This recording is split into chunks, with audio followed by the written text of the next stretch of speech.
conversation about finding this balance between the core and the crowds, how to make use of the wisdom of the crowds effectively. And we will do so with Mark Wiersma, who's connected to Creating 010 and who's doing research in the field of knowledge integration between MKB, which SME. Yeah, and high schools such as School Rotterdam, and you are researching knowledge management systems with a PhD research at the TU Twente, right? And Peter Troxler is sitting next to me. Thank you for being here. He is a lecturer revolution in the making industry at Knowledge Center Creating 010 and interim director of Creating 010. Thanks for being here. Peter, may I start with you? You have some notes in front of you. How did you listen to the talk Annie just gave? You know, it's to me, it's a very interesting situation we're in. This idea of wisdom of the crowds and this idea of involving people in companies in a more meaningful way. This idea has a long history, and it has a long history with me as well. A long time ago, I did my studies at ETH Zurich in industrial psychology.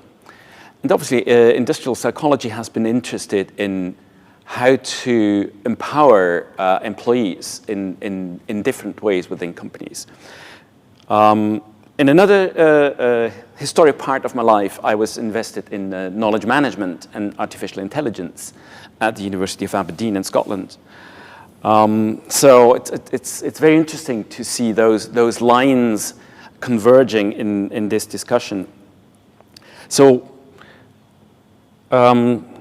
I'd like to start with where you ended, Annie, with this idea, you know, that integrating the crowd into decision making and thus increasing the value that experience, knowledge, wisdom, whatever you call it, of the entire number of employees in a company, the value that those people add to the company, and you know, your idea, how do we motivate people to contribute to that game of collective wisdom? So in that light, I would be interested to look at this idea of motivating people to contribute, and you know, the simple question, what's in it for me as an employee if I share my wisdom with the core? True, yeah. Well, that's a very good question, also difficult question. One of the purposes to use prediction markets to aggregate the wisdom of crowds or to incentivize the employees to bring up the most relevant or updated information is the entertainment and also different self-esteem feeling that the employees can obtain from this game. Of course, we need to clarify that not every participant, not every trader or employee would be active players in the market. Not everyone would be, let's say, extremely interested in playing the game. But we always find some leaders, some active players in the market. As I just mentioned in the end, when we design prediction market, we consider about efficient incentives. That requires to understand the characteristics of the participants in the market. For example, we did some field experiments with relatively young companies, and also in those kind of companies, most of the employees are young people. And what they concern most is not the monetary incentive. Actually, in high-paced working environments, if you can give extra holidays, those kind of non-monetary incentive will become very attractive to those young people. And in the meanwhile, for example, in some other companies, they did experiment to show the ranking of the winner of the prediction markets throughout the entire company. And this kind of a reputation award also becomes very intriguing and attractive to some employees. And sometimes they would also bring the idea to design the customized mug for the winner. So this would also incentivize some participants to actively trade in the market to be the winner. And this is also the incentive of the mechanism itself. Prediction markets is basically a double auction, which means in this market, people can sell and buy different contracts. It's just like a financial market, people can buy different securities. But when we buy the contract, there is also competition. For example, in the illustration, I showed the two regional sales managers. Both of them would like to buy a particular contract, which was 50 to 60 million euro. But they had different prices. One was higher than the other. So that's the competition to gain, to acquire the favored contract. The higher price you are willing to pay, at the same time, you are more likely to acquire the additional shares from the market. And here that will also let the traders to bring up the most important, the most relevant and accurate information into their individual trading decision. So the trader must be carefully discern how likely this contract, the corresponding outcome would occur. If based on all the information he analyzes that it will be very much likely occur, then he's willing to raise the price a bit. So the competition mechanism within the prediction market and also additional incentive for the participants to participate in this prediction market, both of them will motivate the participants to join and also incorporate the most relevant information into their trade. And then when the market mechanism aggregates this information, it's actually the wisdom, the dispersed information from those individual employees. So probably the participants do not know directly what they are contributing to the company when they are participating in the prediction market. They do have different interests when they join. It's more kind of a game to them as well.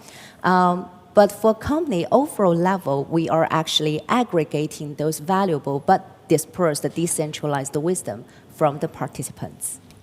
Mark Wiersma, you have a background in HR. How did you listen to the analysis Annie just gave?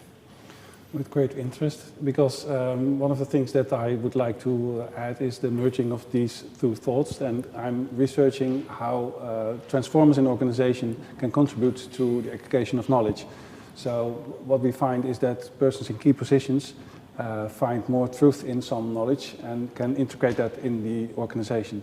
But it needs to be facilitated, so there is, what you said, there is no reward in exploration. And with Peter, what Peter said, if you're part of the system and you give more responsibility, the exploration reward will be higher. So I think that is one of the main purposes of HR, to facilitate persons in key positions, learn them to attribute in otherwise and contribute it to teams that can aggregate the knowledge, which is sometimes very difficult for only one person to aggregate. So you need persons that go outside in boundary positions. We call it the boundary positions, and per mil open organizations. It's like that of a salesman. If you have people from outside, they bring the more knowledgeable knowledge inside. You call them people in boundary positions, so they are walking in and out of the organizations. Sometimes physically, regularly. But sometimes they have contacts with clients, with different markets, with different organizations. And what is very interesting is that you can use also these people in networks. We call them pragmatic networks. So you test concepts in different organizations and bring these ideas together. So that is the idea, to aggregate the new knowledge. Can I add something to this boundary theory? Very interesting. When we talk prediction market here, basically, I mean internal prediction markets. So the prediction markets designed and used for a company. Most of the time, the participants are the employees or managers.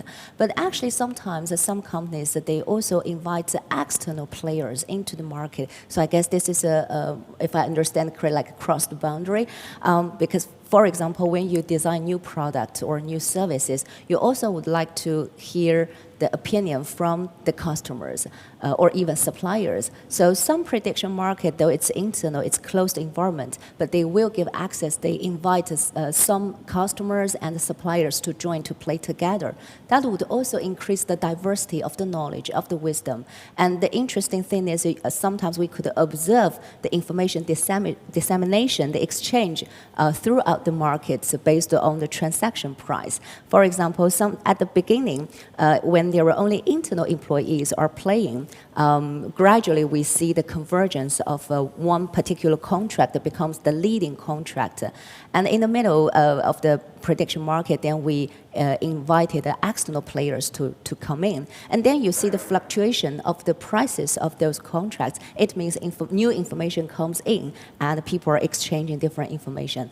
And eventually then you see the different leading contract in the market. So this is actually what, from aggregation level, it's actually desired. It means the market is exchanging exchanging information and aggregating information. So indeed, sometimes we also, when we design the market, based on the subject to be predicted, we would also consider who else we can invite and when can invite them. We're talking about making use of the wisdom of the crowds, right? And you were mentioning what's in it for me as part of the crowd.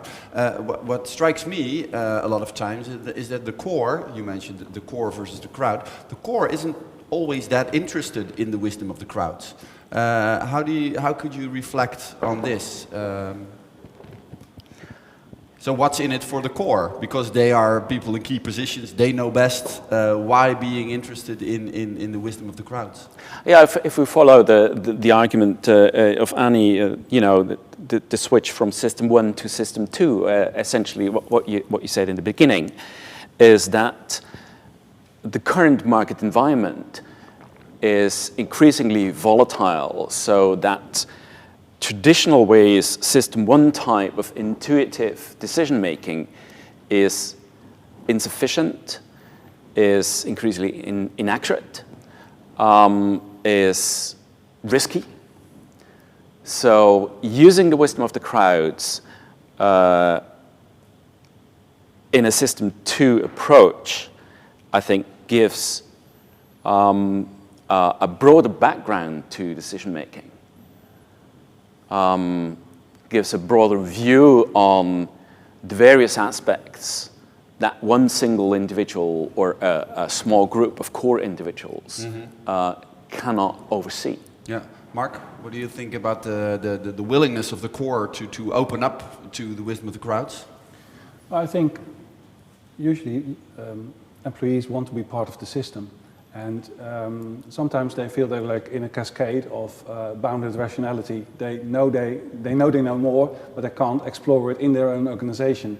So a lot of boundary spanners are sometimes radicals, not free radicals, but radicals who have great ideas. And the problem is with boundary spanners that they are not usually believed because of their rational or radical ideas. So the idea is to facilitate it and reward them in finding new ways of being more competitive for the organization. We see that in open software systems, like AstraZeneca has experiences with migrating their ideas to other software companies. And what they get back is a more revolutionary idea, but it also involves a risk of losing your data. So you need to be careful how to facilitate it, but I think it is a great advantage for not only the employer, but also for the organization. Yeah, Annie, could you reflect on the motivation for the core versus the motivation of the crowd? Sure, definitely. I think it's, of course, it's a multifaceted situation and issues. What I've observed during my empirical studies with the companies, I've noticed, surprisingly, most of the core, they are aware of the wisdom of the crowds. But the problem is they don't know how to acquire this wisdom of crowds. For example, in that financial company in the Netherlands, the example I mentioned in the talk, they already had idea. That's why they adopted the top-down approach. They attempted to acquire this kind of wisdom of crowds. However, they also quickly noticed that due to the different interests the conflict in priorities and interests between the managers and the employees, between the two different actors, would not motivate the employees to tell you the true information. And we refer that to a principal agency problem. Yeah, and that's just the fact. It exists in the company. So for managers, they need to find a way, an alternative way to collect the wisdom of crowds.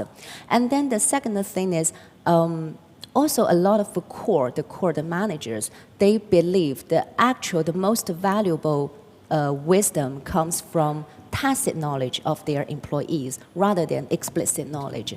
Explicit knowledge is something I can clearly explain to you.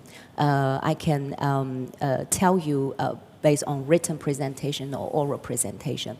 But tacit knowledge is something very hard to convey from one person to the other. But usually, when we talk about wisdom, if we look at the pyramid, from data to wisdom, the higher in the pyramid, the more tacit knowledge is embedded. Therefore, it's very difficult to explicitly convey this kind of tacit knowledge to others. So the core also has doubt, how can I extract this real valuable knowledge from my employees? And then from organizational perspective, for some well-established companies, the centralized decision-making used to be very well effective, let's say. And for those well-established companies, those key processes usually are also highly complement to each other. At this moment, it's very stable. So if you want to introduce a new way of working, the competition between the new process and existing process is salient, is noticeable, is striking to them. Therefore, for a well-established company with long history, with very good performance in the past, it's actually very hard to introduce new ways of working. And therefore, most of my field experiments of prediction markets so far I've done, almost 90% of the companies are relatively younger companies, while the existing processes are still not the complementarity between these existing processes are not as high as well-established companies. Does the same go not for younger companies, but for younger employees within an individually organization, as well, or employees that haven't been working there for decades? True. Yeah. So for individual level, that's also the same. Individual level, they have different level of innovation, innovativeness. So yeah, sometimes it's the combination of both organizational situation and the individual situation. Yeah, there are some questions coming in, and thanks for that. And keep sending your questions. One of them is from Arjen van Klink, who's mentioning a successful organization combines the 4 layers in your pyramid, Annie, in an optimal way. What can be done to help organizations to use those 4 layers in combination, and specifically SMEs have a lot of wisdom in the crowd. How can they, in particular, combine those layers in a better way? Yeah, I think before I answer this question, I also need to clarify that prediction market isn't. I'm not saying it's the best way to collect the wisdom of crowds. Actually, for different business purpose, for different decision making, we can use a different methods. They do have pros and cons, so there is no one-size-fits-all situation. And that's also why I emphasized in the end of the talk, we should leverage different levels of building blocks, like Arjen mentioned. For example, when we are having large amounts of available data, and when we have the skills and the resources to deal with data in an effective way, we don't have to use those for example, prediction markets or other judgmental forecasting method to do the to do the decision making. I've seen example in HRM actually, when they do the recruitment, they use big data and the machine learning together to identify the most suitable and capable candidate. And actually the results turn to be very accurate. So when we have different resources, we can use different tools. And for a lot of SME, MKB, what I've seen is they don't have ready-to-use data. it's the real question from some managers to me. And or if they plan to move towards data-driven approach, they still need to take time to acquire the essential resources, human resources, and also skills to run the data science project. Then they are looking for an alternative one at the moment. And for smaller companies, the individual actually sometimes holds more knowledge, more valuable knowledge, because they are responsible for certain business domain. So in some MKB, I found that the activity of those employees are actually higher. They are more motivated. They are more eager to bring the information into the prediction market and to be the winner. Yeah. Peter, you have a lot of experience in evoking and developing creativity in individuals and organizations, in the process of designing, making things, creating a business. Do you have any thoughts or proposals for companies on how to use or make use of the wisdom of the crowds better in this process? Interesting question. Obviously, Annie is presenting us this idea of predictive markets, but you're also mentioning there might be different methods. And I was wondering, you know, we know from literature that if you create a certain setting, say a market setting, that people tend to behave in a market way. If you create a setting that is more a cooperative game, people tend to act cooperatively. So in using the wisdom of the crowds, I was wondering, is the market approach really the most suitable approach? Or shouldn't we look into a more cooperative sort of game to actually sort of create an environment where the mindset of people is, yes, I'm willing to contribute. That is about co-creation and not about competition. Exactly. Yeah. What would you say, Annie? I definitely agree. There will be different methods applied in different situations, but there are also different type of employees within an organization.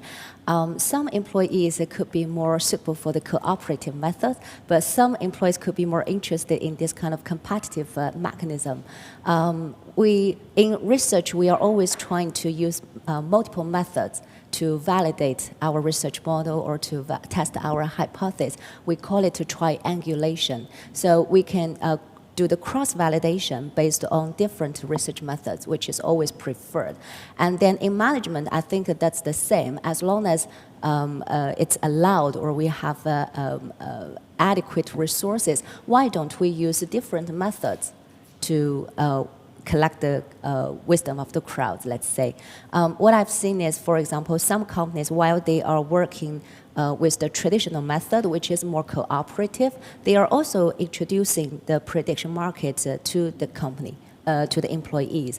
And then they can look at the results generated from two, well, you can say the alternative or competing mechanism or method. If the results are similar, isn't that better? It means, well, it seems to be confirmed. The opinions from different groups based on different mechanisms show the convergent result. So the company could be more confident when they make the decisions. But sometimes if they find very much different opinions generated from the method, it could also be a good alarm to alert the company, be careful about this decision making.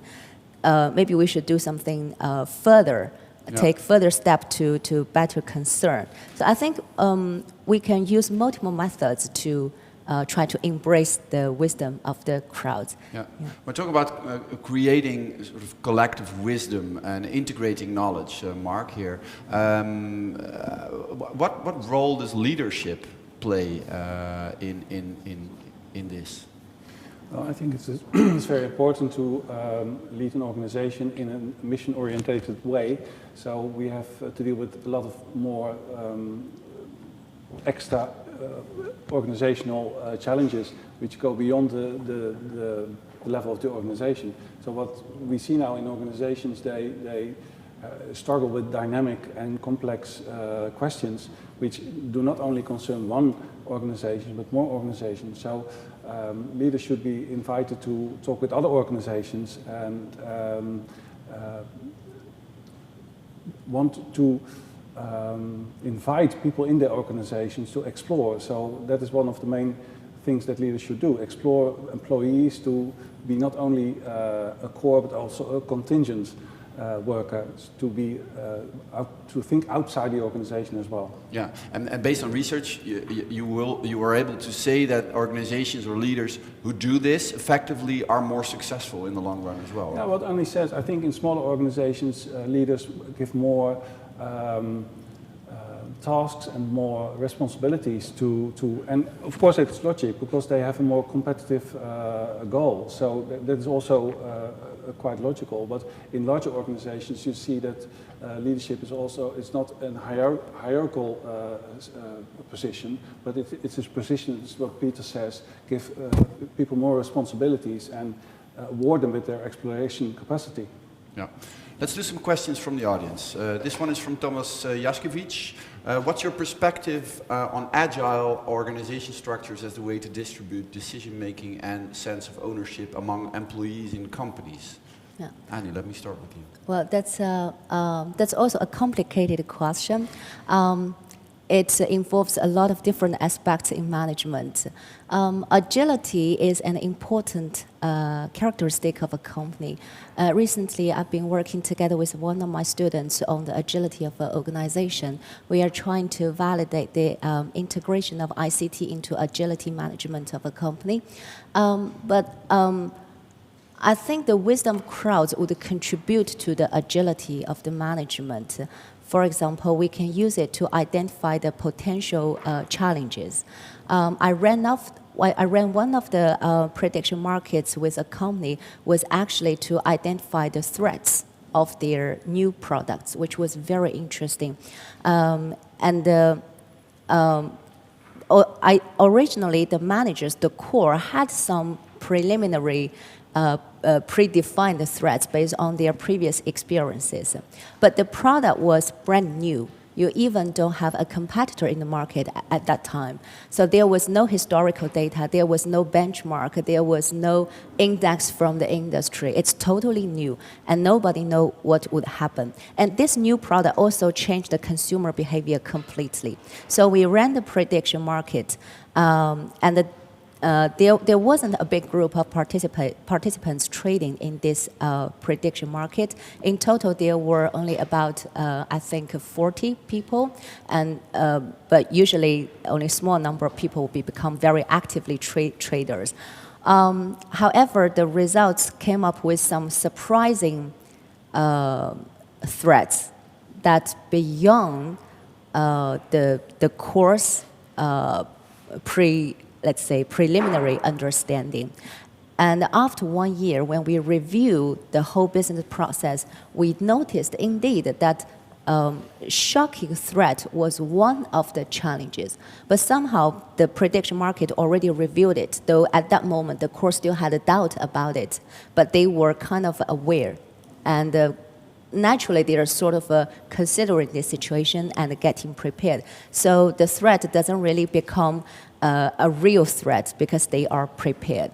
And also talking about the leadership, in that market, in a market usually there are also leaders we see. And of course there are different leaders. Some leaders, they are just very active players. They do have the very, very relevant and accurate information. So they are very eager to use the extremely high price to acquire the potential, the contract that represents the potential outcome. So this will become a very striking signal in the market.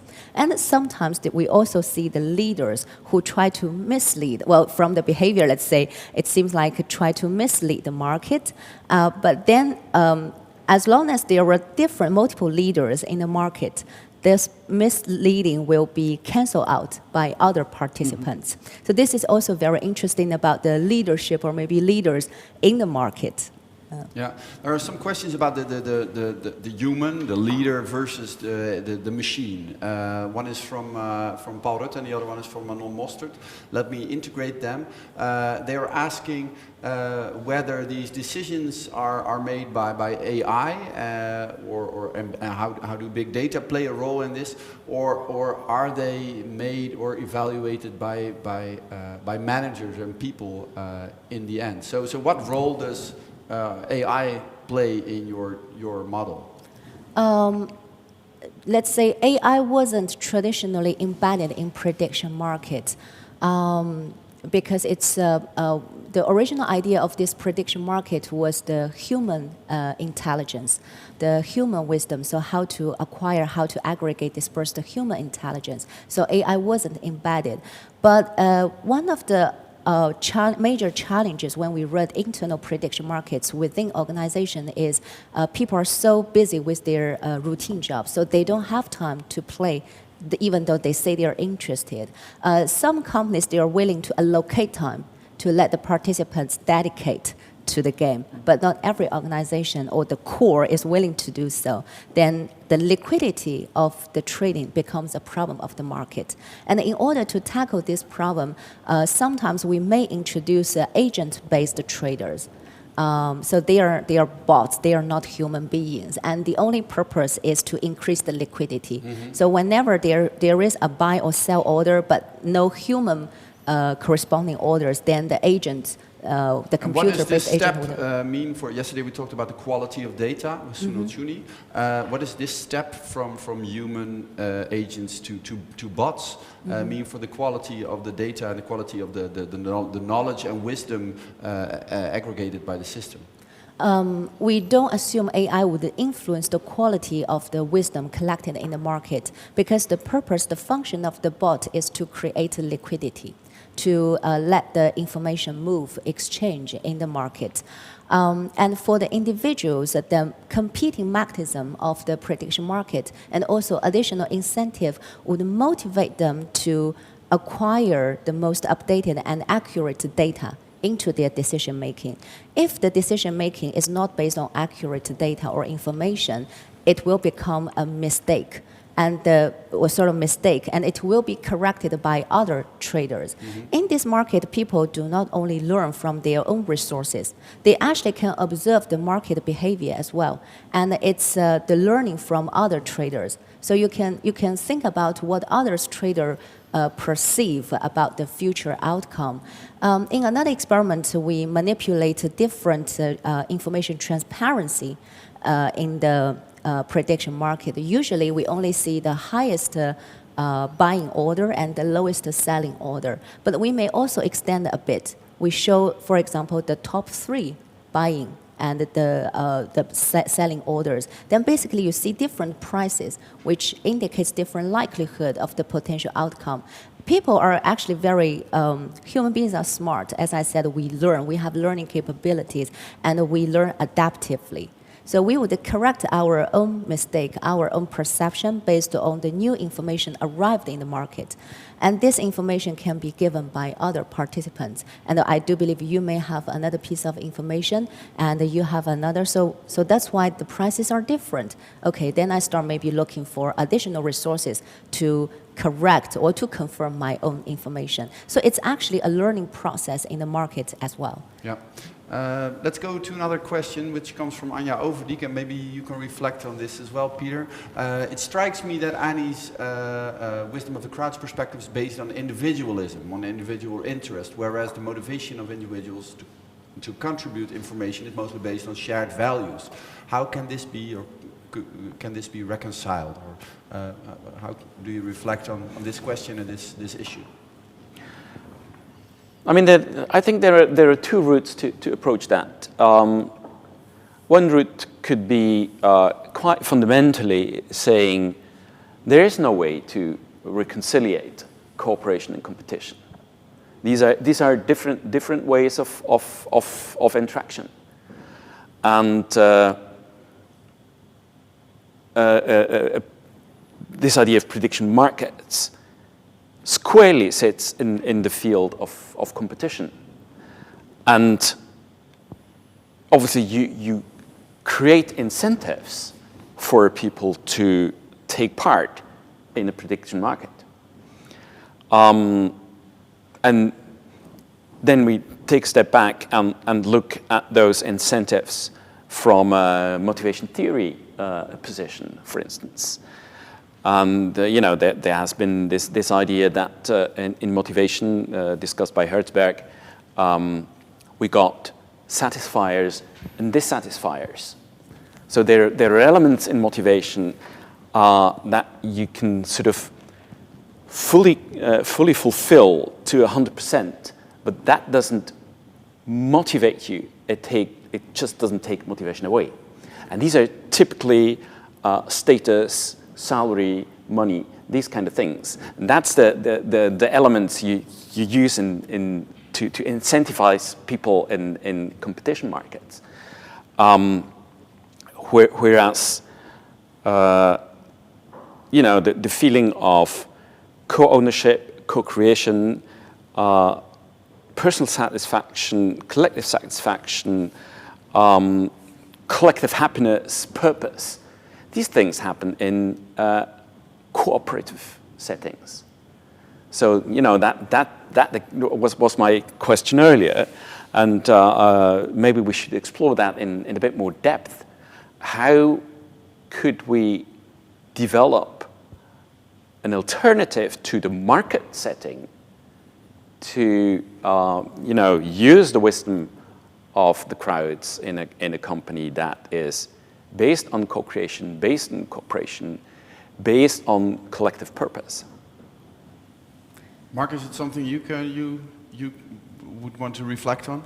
I fully agree, and I think what is very important from a HR perspective is that if you have a higher purpose in an organization or it's outside the organization, you are more willing to contribute, and you're not only attributing your mistakes on the cascade of your specific competencies or roles, but you're attributing to a higher purpose, higher goals. Do you have any examples of organizations who do this really successfully? Yeah, well, we have a number of organizations that say, well, say you work in a care house, then it's not the only thing you want to do is contribute to one patient, but you also want to contribute to care. What is better care?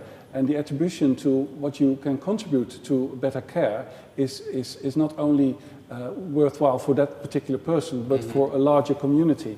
And that is very important, that you're not only part of one organization or one particular job or one particular cascade, but you're part of a larger environment. And if you realize that what you do is also contribute to a societal challenge or a regional challenge or maybe your own exploration capacity, then you're more willing to take part in the process, I think. Yeah. Annie, does this sort of collective goal setting is important in what you study? I think it's definitely very important for the company to motivate employees to cooperate, to contribute to the higher level of goals. But in terms of operationalization, it's always difficult, it's always challenging. And also when we look at different characteristics of employees, some are more like digital natives, and some are relatively like laggards of innovation. So they do show different ways of cooperating. And in prediction markets, the incentive, just to clarify, it's not only about the additional incentive given to them, it could be monetary or non-monetary, it's also the competing mechanism per se may motivate the individuals to contribute to the information revelation, let's say. The fundamental individual interest, like Anya mentioned, is to be the winner of the market. And this fundamental individual interest will incentivize the individual participants to be more analytical, to be more data-driven, and also to enhance the data quality, the veracity of data in their individual decisions in the market. And then aggregation level, then we will be able to collect the true information, reflect to all the available information about the future event. Actually, prediction market is based on two fundamental assumptions in financial market. One is the efficient market hypothesis. Basically, it says as an efficient market, in the end, all the available information about the future event will be reflected in the market, in the price. And then the second is individually, we are human beings are bounded rational. We are not fully rational. So we could make a mistake. However, on average and over time, aggregation level, it will be true. So these are two very important assumptions of prediction market as well.